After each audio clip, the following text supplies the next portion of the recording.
आज मैं space sweepers movie को एक्सप्लेन करूंगी। मूवी की फर्स्ट सीन में हमें सन 2092 के टाइम को दिखाया जाता है, जहां हम अर्थ को देखते हैं जिसका हालात बहुत ज्यादा खराब हो गया था। तो इंसान अब यहां नहीं रह सकते हैं। यहाँ हम एक कंपनी को देखते हैं जो स्पेस में एक स्पेस स्टेशन बनाया है। इसको बनाने के लिए धरती की बहुत सारे रिसोर्सेस का इस्तेमाल किया गया है, लेकिन यहाँ तो सिर्फ अमीर आदमी ही रह सकते हैं। और ये स्पेस स्टेशन जेम्स नाम के एक आदमी ने बनाया है, जो रिपोर्टर को बताता है कि मार्स में एक टेक्नोलॉजी का यूज करके उसे पृथ्वी की तरह बना दिया गया है, जहां जल्द ही सभी को शिफ्ट कर दिया जाएगा। यहाँ एक रिपोर्टर कहता है कि आप यहाँ से मार्स पर जाने वाले हो, लेकिन उन लोगों का क्या होगा जो अभी भी धरती पर है। जो 90% लोग अभी भी धरती पर हैं, जो वातावरण के साथ खुद भी खत्म हो जाएगी। इधर हम स्पेस स्टेशन के चारों तरफ एक टीम को देखते हैं, जो स्पेस स्टेशन के स्वीपर्स है, जो स्पेस स्टेशन से निकले हुए मलबे को साफ करता है। अब जब ये कंटेनर को खोलते हैं तो वहाँ एक बच्ची होती है, तो ये उसे अपने शिप में ले आते हैं। उसका नाम डॉर्थी है। अब ये डॉर्थी की डिटेल्स को चेक करते हैं, तो इन्हें पता चलता है कि डॉर्थी कोई इंसान नहीं, ये तो एक एआई है, जिसे कुछ दिन पहले टेररिस्ट ग्रुप ने अगवा कर लिया था और उसके बॉडी के अंदर एक बॉम्ब लगा दिया गया है, जो बहुत ज्यादा खतरनाक है। ये देखकर ये सभी बहुत डर जाते हैं। यहाँ डॉर्थी के बैग में एक सैटेलाइट फोन भी था, जिसपे बार बार डॉक्टर कैंग को कॉल किया गया था। तो ये उसे कॉल करने का फैसला करते हैं और वो डॉर्थी के बदले उन टेररिस्ट से पैसे का डिमांड करने का सोचते हैं। ये उसे कॉल करके कहता है कि हमें $2 मिलियन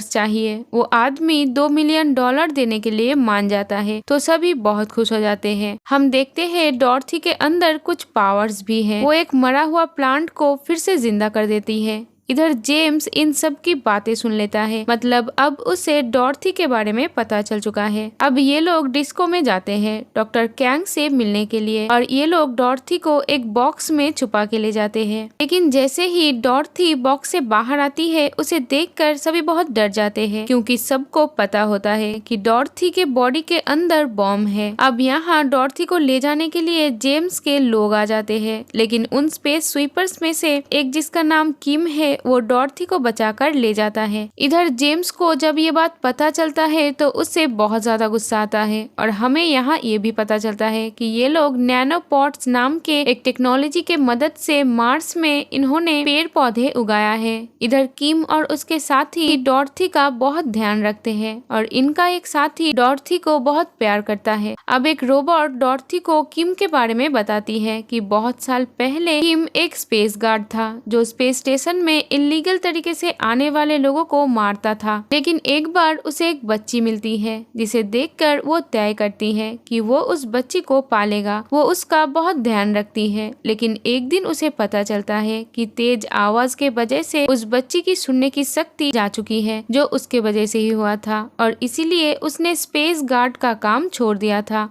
पर इसके बाद उसे खाने पीने की और पैसे की बहुत तकलीफ हो गई थी, और एक दिन स्पेस स्टेशन का बहुत सारा मलबा मार्केट पर गिर गया था, जहाँ पे वो बच्ची भी थी, और वो बच्ची खो गई। किम उसे ढूंढने के लिए लॉस्ट एंड फाउंड डिपार्टमेंट में जाता है, लेकिन वहाँ उसे बहुत सारे पैसे मांगी जाती है, और उसके पास 3 साल है। 3 साल में अगर उसने पैसे ना दिए तो शिप का जितना भी मलबा फैला गया है, उस मलबे को बच्ची के साथ कहीं और फेंक दिया जाएगा। इसलिए पैसों के लिए उसने डॉर्थी के बदले पैसों की डिमांड की है। इधर जेम्स के पास वो रिपोर्टर था। वो उससे कहता है कि मैं जमीन को बॉम्ब से उड़ा दूंगा और एक नई टेक्नोलॉजी का यूज करके जमीन में दोबारा से चीजें उगाऊंगा। अब उस टेक्नोलॉजी के यूज होने वाला केमिकल जिसने बनाया है, वो वही साइंटिस्ट था जिसने डॉर्थी को बनाया था। यहाँ जेम्स वो रिपोर्टर को मार देता है। इधर डॉर्थी को एक आदमी पकड़ लेता है, लेकिन तभी किम और उसका साथी उसे बचा लेता है। असल में ये वही टेररिस्ट ग्रुप का एक मेंबर है, जो इन्हें डॉर्थी के बारे में बताता है कि ये कोई एआई नहीं है, ये एक इंसान है। उसके डैड एक साइंटिस्ट है जो नैनोबायोटिक पर काम करता है। जब डॉर्थी की जन्म हुई थी तो उसे एक बीमारी थी, जिसके वजह से उसकी पूरी नैनो सिस्टम डैमेज हो गया था। वो बोल भी नहीं पाती थी, इसलिए उसकी डैड ने उसकी बॉडी में नैनोबायोटिक को इंजेक्ट कर दिया, और वो ठीक हो गई और उसमें बहुत सारी पावर्स भी आ गई। अब जब ये बात जेम्स को पता चला तो उसने इसके मदद से मार्स को हरा भरा कर दिया। वो चाहता तो अर्थ पे भी ऐसा कर सकता था। वो आदमी ये भी बताता है कि मैं कोई टेररिस्ट ग्रुप से नहीं हूँ, हम तो इन्वायरमेंटलिस्ट है। लेकिन जब हमने जेम्स से पूछा कि उसने अर्थ को हरा भरा क्यों नहीं किया, तो वो हमारे खिलाफ हो गया और हम सबको टेररिस्ट घोषित कर दिया। वो इंसानों से नफरत करता है। वो डॉर्थी को भी मारना चाहता है, जिसके लिए जेम्स ने स्पेस में एक फैक्ट्री तैयार की है जिसके अंदर हाइड्रोजन बॉम्ब्स है, जिससे वो डॉर्थी को ब्लास्ट कर देगा और वो फैक्ट्री अर्थ पर गिरेगी, जिससे लगभग 30 लाख लोग मारे जाएंगे। अब यहाँ जेम्स के लोग पहुँच जाते हैं पर डॉर्थी के मदद से ये सब यहाँ से निकल जाते हैं और डॉर्थी को उसकी डैड के पास ले जाते हैं। लेकिन यहाँ पर भी जेम्स पहुँच जाता है और सभी को मार देता है। लेकिन किम और उसके 3 साथी अभी भी जिंदा है। किम की एक साथी के दांत के अंदर बॉम्ब है, वो उससे एक्टिवेट कर देती है पर जेम्स उसे डिफ्यूज कर देता है और किम से कहता है कि मैं तुम्हें $2 मिलियन दूंगा जिससे तुम अपनी बेटी को ढूंढ पाओगे, लेकिन डॉर्थी को तुम्हें मुझे देना होगा। किम अपनी बेटी को ढूंढने के लिए डॉर्थी को उसे दे देता है पर किम के बाकी साथी पैसे लेने से इनकार कर देता है। लेकिन किम पैसे लेकर लॉस्ट एंड फाउंड डिपार्टमेंट चला जाता है और यहाँ उन्हें उसकी बेटी का कुछ सामान मिला था, जहाँ एक नोटबुक में लिखा था कि मेरे डैड बहुत अच्छे इंसान है, वो कभी भी कोई गलत काम नहीं करते हैं, मैं भी उनके तरह ही बनना चाहता हूँ। ये पढ़कर किम को बहुत बुरा लगता है। वो वापस अपने साथियों के पास आ जाता है और अब वो डॉर्थी को बचाने का फैसला करता है और ये उस फैक्ट्री में पहुंच जाते हैं जहां बॉम्ब एक्टिवेट हो चुका था। और अगर इन्हें डॉर्थी को और अर्थ को बचाना है तो इस फैक्ट्री को 5000 किलोमीटर दूर ले जाना होगा। लेकिन तभी यहाँ जेम्स के लोग आ जाते हैं। किम का साथी उन्हें मार देता है